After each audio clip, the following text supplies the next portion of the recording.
Hello and welcome back to Death for All, and we're in the marketplace of Habyar right now because there is a very specific reason why. And look at this, the Noble Bow is available. Yes, I'm actually extremely excited about this because it is actually not even that expensive. Very surprised actually, because I was half expecting to have to spend, I don't know, upwards of 60,000, 70,000. But as far as I'm aware, the Noble Longbow is the thing that is extremely expensive. I think I saw one earlier in the series for 71,000. So that was the reason why I was kind of expecting the Noble Bow to be around the same. But I'm going to be buying this. I'm going to be buying this literally straight away right now. And I've also been doing a little bit of an, shall we say, a little bit of an upgrade across the board for some of our companions.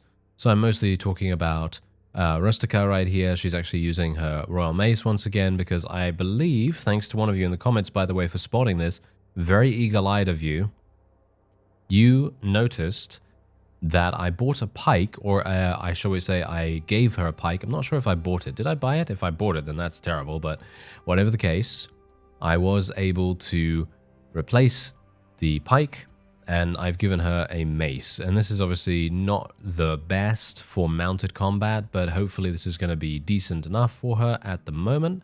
And I've also given Bruce a heavy horseman's mace as well. So hopefully he's going to be a lot better in his cavalry, shall we say, role, I guess you could say. I mean, obviously the fact that he has a bow, you know, he's going to be a horse archer for the most part. But if he does get dismounted, then he's going to be a lot more effective if he doesn't have a polearm. And obviously, as someone pointed out, he doesn't have a huge amount of polearm skill. He has a decent amount of one-handed. Obviously, I think that might be from Pelisor himself. So there's obviously that.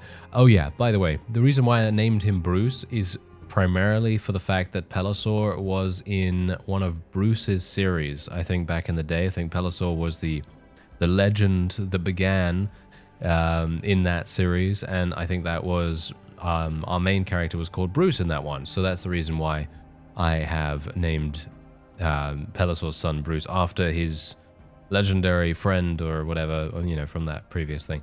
Anyway, so yeah, that's the explanation at least. And yeah, I currently don't have enough skill to be able to even use this bow just yet, which is a little sad, gotta say. However, hopefully we will be able to do that if we just do this caravan ambush quest, because I'm very much hoping, let me just see, I have 67, yeah, look at that. I am super close to being able to use the Noble Bow, so what I'm going to do is I will literally just use my bow 100% of the time here, and we should have a really easy time getting those 3 last skill points. And then what we're going to do after that is we're going to go straight over to the war zone, wherever that might be, and then we're going to be participating in a bunch of vassal battles. Obviously, that's putting me in jeopardy as well. You've got to bear in mind that obviously we still have the ability to die super fast. Oh, that was a nice headshot. Wouldn't be surprised if that actually just got me the skill that I needed. I might not hit anything else in the entire battle, so let's hope that that was the thing that all I needed. No. Okay, there we go. We actually hit someone else. Can we do some more, though? Can we do some more? That is the question. Okay, 60 damage. Yeah, I'm hoping for some longer range shots. Yeah, that was pretty decent.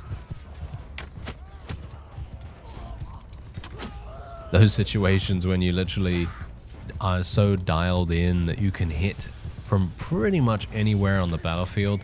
But then those other ones where you just go, I haven't hit an arrow in over 10 minutes. Well, 10 years in my part. In my case, shall we say.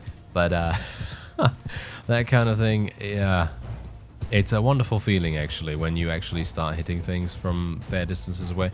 I am very much hoping that that is going to be all that I needed. I very much just crossing my fingers right now.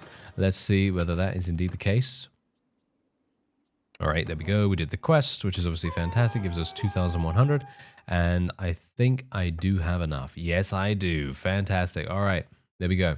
So now we can actually use the Noble Bow. This is literally one of the best bows, if not the best bow in the game. I think it is probably the best bow in the game. From my opinion, or from my perspective, I think that is really good. I think it is really good anyway. Okay, so yeah, Western Empire, let's go. Let's go and see what we can do. Kareth's army is still doing some battles over there and everything, so let's make our way over there and see just who we are going to encounter.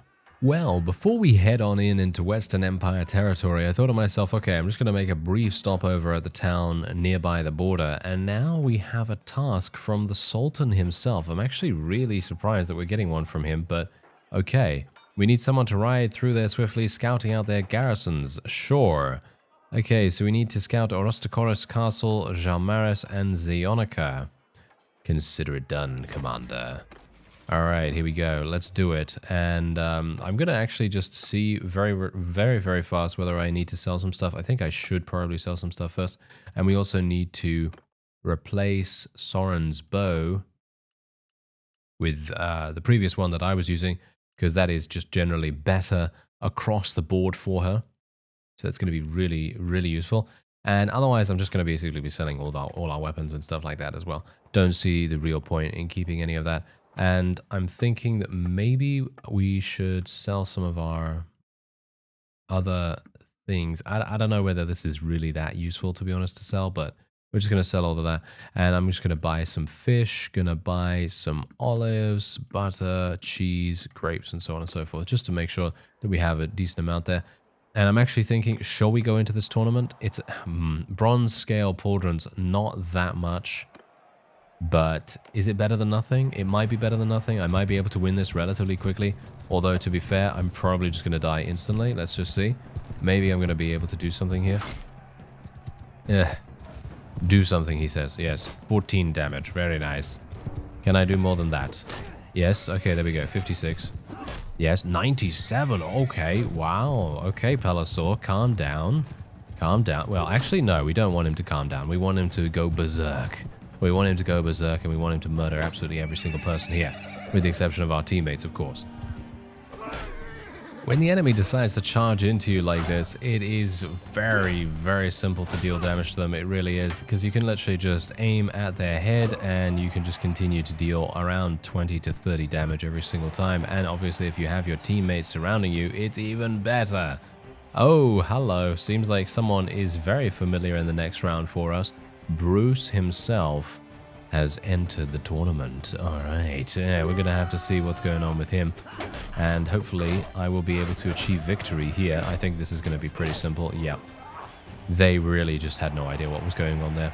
Very nice to see that. And okay, oh, I'm actually going to go for a really nice little headshot. Oh, I was hopeful for a headshot there, but no such luck. That was some nice damage though. 84 damage. To Bruce. He is probably dead here. Almost 7 damage. Okay, never mind. He is almost dead. He's basically just hanging on by a thread at this point.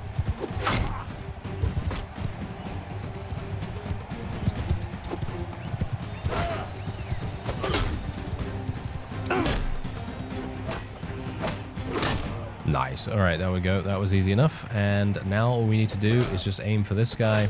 Easy. Yep. That's the kind of thing that goes on, you see. You literally just have to get the AI in a suitable position, and then they will basically just, well, defeat themselves, you know? Sometimes that's obviously not the case. If you're up against Mr. Caladog, for example, let's not talk about him. But otherwise, yes, nice headshot. Can we get another one? Yes, we can. That was exactly 100 HP, by the way. Very funny. All right, there you go. So 6 renown obviously is not as much as we would normally get, because obviously we would be getting around 9 if we had the other perk.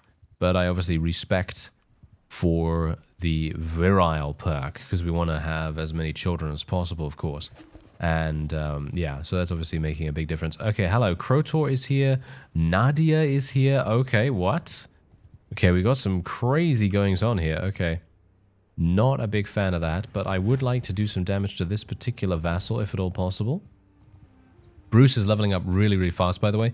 Someone said that the mod made Bruce, like, accelerated. But here's the thing. What we've got to realize is that when he becomes of age, he's level 1, right? He's level 1. And so because of the because of the stats that he inherits, and this is obviously not directed at the person that left that comment. I'm just, extrapolating, expanding upon that. Because maybe more people don't know, or maybe someone else knows more than I do, and maybe you want to chip in your tidbit of information or whatever. But from how I understand it, at least, basically it's just your parents' stats added together in a certain fashion to make it so that the child is inherently stronger than the parents. And because he starts at level 1, he's going to have more statistics and more focus points available than if you were to start a new character. And so that's the whole deal there, at least from my perspective. Anyway, he's obviously going to be speccing these things automatically. I'm not going to be speccing them for him. And we are, however, going to be speccing this, which is actually going to be very nice. So I will be going for Horse Archer here. And we actually have some polearm skill. We're going to go for polearms while mounted, even though polearm is probably not what I'm going to be doing. But you never know. Maybe I am going to do that at some point. But I'm going to have to spend a whole bunch of focus points to be able to make that actually worth it. So not sure if that's really going to happen, but we now have our noble bow, and now this is when things start to get crazy cool and super fun, because we actually have the ability to be somewhat accurate to, a certain extent, obviously, but, it's going to be much, much more accurate than we would normally have, and we're going to be, so much damage. The damage that you're able to deal with this bow is immense. Can we get some more hits, though? That's the question. Yes, of course. Very unlucky for me. Please don't get hit. No. No. Don't get killed. Don't get killed, Pelisor, please. I do not want that, sir. Thank you. Okay. Ooh, charge damage. Always nice. Yeah, I should actually do charge damage much more often into archers, shouldn't I? That is a much better thing to do. I seem to remember doing that a huge amount in Warband as well. That's actually something to bear in mind. A lot of the strategies that I used to use in Warband are actually very applicable in Bannerlord. Not all of them.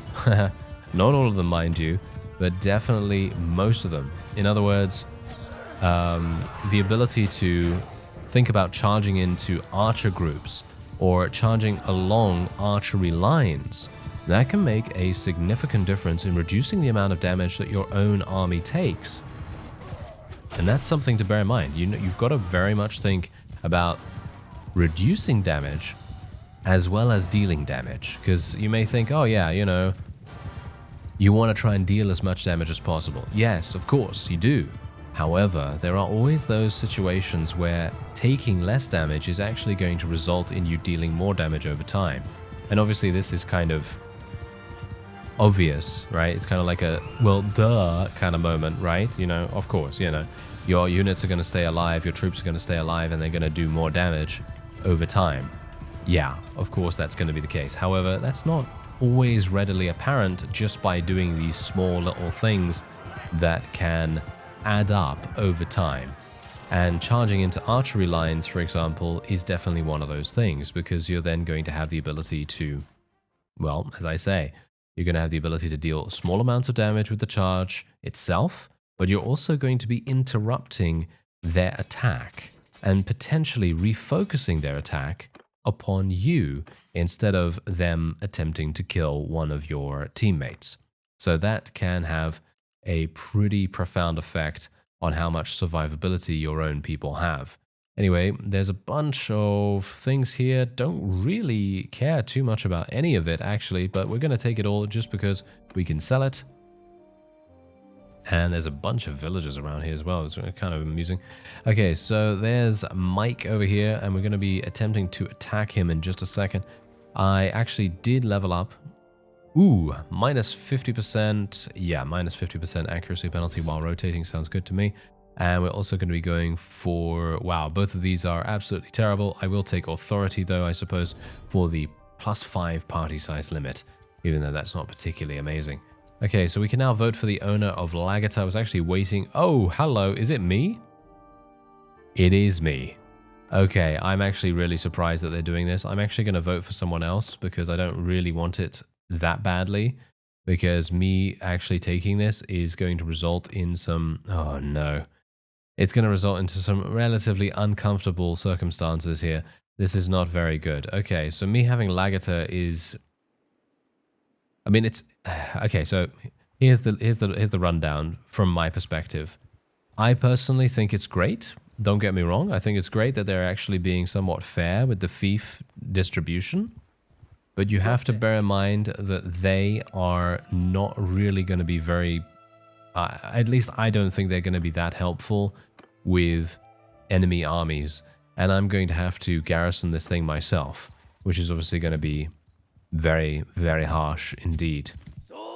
Someone actually did mention maybe I should install the improved garrisons mod for ease of use so that I don't have to do all of that annoying stuff. And yeah, that actually sounds like a pretty nice idea, to be honest, because I personally do not like the whole busy work of going around and garrisoning all of your fiefs individually, because personally I think that that's not something that you yourself would actually do, and I think that you would, you know, as a ruler, as a vassal, you know, as someone relatively important within a faction, you wouldn't be doing these menial tasks yourself, or at least in my opinion. You know, you would probably be, you know, delegating that to some of your lieutenants or some recruitment specialist person somewhere or another, you know, troop gathering logistics people, right? At least that's what I would expect. But who knows, maybe someone can actually let me know about that. But personally for me,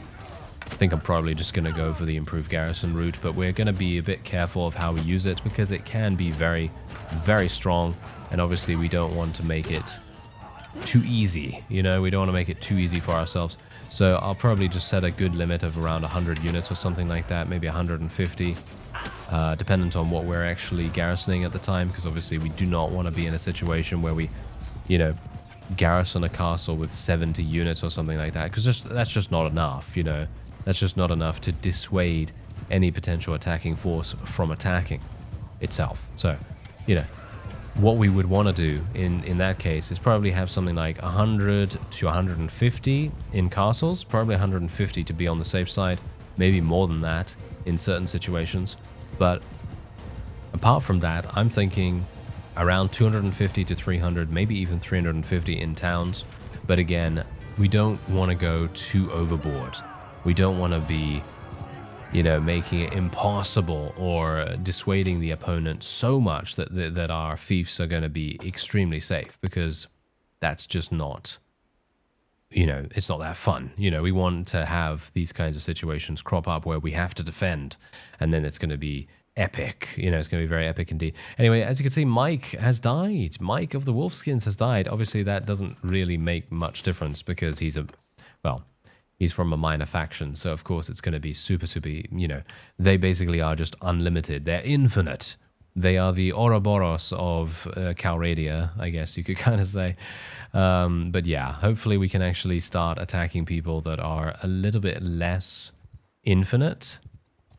But yeah, I'm going to hopefully be able to go over to Lagater in just a second and actually prevent any potential opponent from attacking it.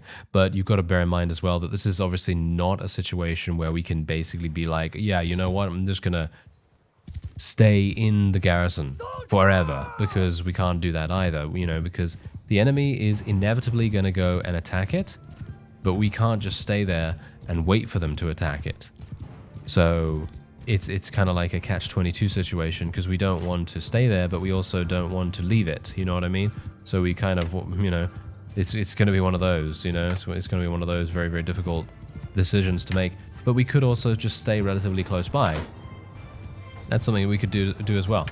You know, we could just stay close by and we could just see what happens. But yeah, I'm going to try and do some damage here, try to get some nice little bow skill here. I'm getting really unlucky with my shots though, or shall we say I'm not getting really unlucky, I'm just doing really badly with my shots.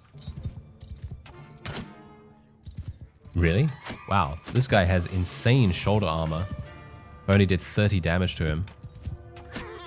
Gotta be careful about these guys. They are actually Battanian Highborn warriors. They do level up into Battanian Fiant champions. So they have the pedigree, you know? They have the pedigree for that kind of stuff. So definitely don't want to be around there when they finally find their aim, because I'm going to die very fast. Yeah, that was funny. All right. Do you see that? I literally just ran that guy down with my horse and he just fell forward on his face. That was rather amusing. It reminds me of me, you see. It reminds me of me, so that's the reason why I find it amusing. Anyway, there we are. I think that is a wonderful victory for us. I'd actually like to get into a situation where we can fight an actual vassal. You know, like a proper vassal, because these guys, no offense to them, they're not that proper in regards to their own combat strength and everything, and it's a lot, well, it's a lot easier to defeat them than it would be to defeat a regular vassal. So, yeah, I would like to be you know, getting into something a bit more difficult. And yeah, I guess we can just go into Lagata now. So let's actually manage the town. Let's actually see what's going on here, to be honest. Okay, so I have Aserai culture, of course. Okay, so what we're actually going to have to do, first of all, is we will have to do festivals and games. So we can actually just keep our loyalty as high as possible for as long as possible. And hopefully in that time, our food situation and all these other things will rectify itself. Because you can see here that, thankfully, Lagata already has tier 3 orchards. Whoever owned this before must have done a really good job in upgrading it. Unfortunately, that's all it does have, basically. It does have fairgrounds, which is obviously extremely important because that, of course, gives us loyalty too, which is great. But that still doesn't stop the loyalty problem from occurring here. So the best thing that I can do is attempt to find a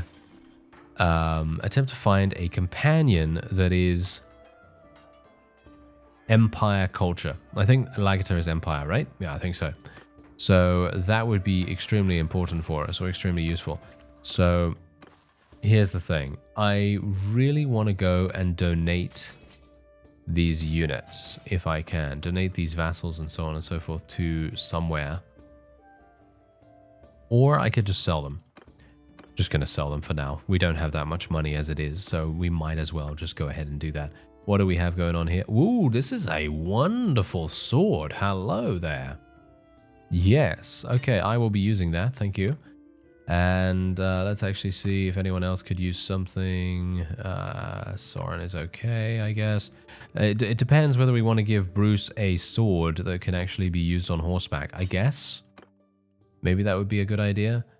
And I'm wondering whether Rustica could also use that, or we could give her the Heavy Horseman's Mace. I think that seems like a decent idea. All right, so let's just sell all of this. That is going to be 4,800. We can sell all of this as well. Ooh, a Steppe Warbow. Never mind. Wait a minute, wait a minute. Hello there. This is much better for Soren. And we can actually start giving... yeah, we can actually give Bruce a better bow as well. What's his bow skill like, by the way? His bow skill's at 65. He seems to be leveling up really quite nicely. Super, super pleased to see that. And otherwise, yeah, no. Rustica is obviously having some difficulties leveling up her bow skill, but, well, can't really do much about that, I guess. Anyway, let's just sell all of that, and we'll sell all of this, and 19,000 is coming towards us. Wonderful. Okay. We have 297 food. Gonna have to do something about that. Need to get rid of some grain, I guess. What else do we have here? Massive amounts of fish, I suppose? Oh yeah, these sheep and cows, raw silk, hides, hardwood, tools. Oh, wine is actually fine. I should have probably kept that, to be honest, but oh well, never mind. Okay, we'll just sell it a little bit. Let's get some meat, get some beer, why not? And there we have it. Okay, fantastic. There is a tournament going on here, so I'm going to just check. The Ambassador? What is the Ambassador? It's not a horse. That's for sure. It's a weapon of some kind. Yeah, it is a... Whoa, it's actually not too bad. It's a pretty decent one-handed sword. So we could always just do this. Oh no, I'm very, very low in HP. Well, this is not going to go well, is it? I did hit that guy. Oh, nice. Okay, we're actually with someone that knows how to fight. An Imperial Crossbowman, really? An Imperial Crossbowman is just absolutely murdering Nukar. I have no idea how that even happened. Normally, the Vassal would just make quick work of these guys, of the regular units, but apparently not, somehow. Wow, okay, I can't believe I missed both of those. Okay, yeah, let's not get killed now. I don't have a shield, so I'm going to have to strafe a little bit here. that was easy enough. The Imperial Crossbowman with me right now seems to be an absolute monster. Not entirely sure whether he's masquerading right now, because it feels to me like he's a hero adventurer or something like that. You remember the hero adventurers from way back? Yeah, yeah. Anyway, let me see if I can actually avoid getting killed now. Because knowing my luck, What is this guy? The Imperial Crossbowman is just murdering absolutely every single person that we come up. Okay, what? I'm just speechless, as you can quite clearly tell. Very good. Yes, I am the worst at speaking, apparently. Very good. Okay, come on now. Wonderful. Okay. For some reason, he was an absolute monster against every single NPC, but when he was against me, he was just like, yeah, you know what? You can just win this, Pelisor. I think that he was doing that on purpose. What do you bet? What do you bet he was doing that on purpose? I think so. I'm actually going to be recruiting these Sword Sisters. Hilariously enough, this is probably one of the only times that you will see me recruiting recruiting mercenaries. But I personally really like the tier 5 unit that they have, which is the Gallant Sword Sister, and they become mounted crossbowmen, basically. And I really like them a great deal. I actually think that they're super, super good units. So that's the reason why I'm doing that. Otherwise, let me just take a quick look. Okay, so Addis's army is over there. He has I mean, what is the point of his army, to be honest? He's only got 80 people. He only has 80 people. However, there is an army here, as far as I'm aware. Massive garrison. Actually, not even a massive garrison, but they do have a pretty significant one. And what we can do right now is we can actually swap some things around. So what we're going to do is we're going to swap everyone that's tier 3 and below. And then we're just going to take everyone else that we can. So let's take these guys. Let's take these guys. Whoa, massive amounts of really... What? Are you serious? Tier 5 cavalry? What? Okay, yeah, we're going to take those. Mostly Aserai people, by the way. I'm not going to be taking any Imperials right now. We might take some of these. Yeah, we might take some of these. Why not? Why not? Sounds like a good idea. And we could take some of these. Master Archers. Yeah, that seems nice. Alright, so you've got to bear in mind here, if Lagater comes under siege by a massive army, which is very likely, let's face it, let's face it, it's going to happen, then this is going to be extremely important for us to do. Because if we have a strong army and we have wasted the garrison by not taking all these units into our army before it becomes under siege, then we're basically just throwing away free resources with which we can use to just completely murder whatever we want, pretty much. So that's a good way to go about things, or at least in my opinion.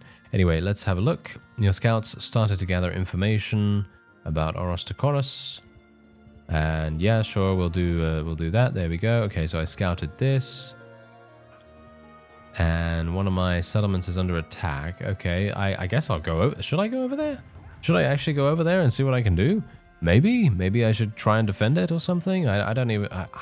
Personally, I wouldn't do this normally because I think it's maybe a bit of a waste of time. But I'm thinking if there's an opportunity for me to get into a battle with a proper vassal, then I will be pretty happy to do that. But it seems like there are what's actually going on with the Aserai right now? They have so many vassals in this area.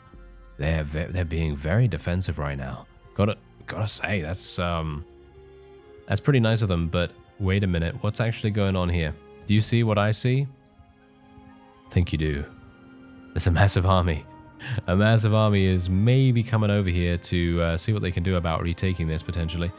But let's actually just take a look at Bruce. So you can see here, look at him. He's got maximum scouting, maximum charm skill, maximum riding skill, maximum one-handed. And he's even speccing into more medicine, more leadership, more athletics and throwing and all kinds of crazy stuff. I wouldn't be surprised if he becomes some insane weapon master in his own right as time goes on. That's going to be extremely, extremely cool to see. Okay, so here we go. We have 468 defenders in the garrison here. And the Southern Empire has declared war on the Aserai. Alright, so we have 300 versus 800. Do you think we can win this? Do you think we can win this? I think we can. But you know what I'm actually going to do? I'm going to end this episode off here. Yes, it's a bit of a cliffhanger, but don't worry, don't worry. We're going to be back soon enough, and we will hopefully be able to defend against this overwhelming force of Aserai. I'm actually thinking now that we might not be able to do it. They have 27 Imperial Legionaries. 19 Vlandian Knights. Okay. Well, if anyone can do it, we can do it, right? Right? And they might not even go through with it, to be honest. Let's just see what happens. Anyway, I thank you very much for watching, and I'll see you next time.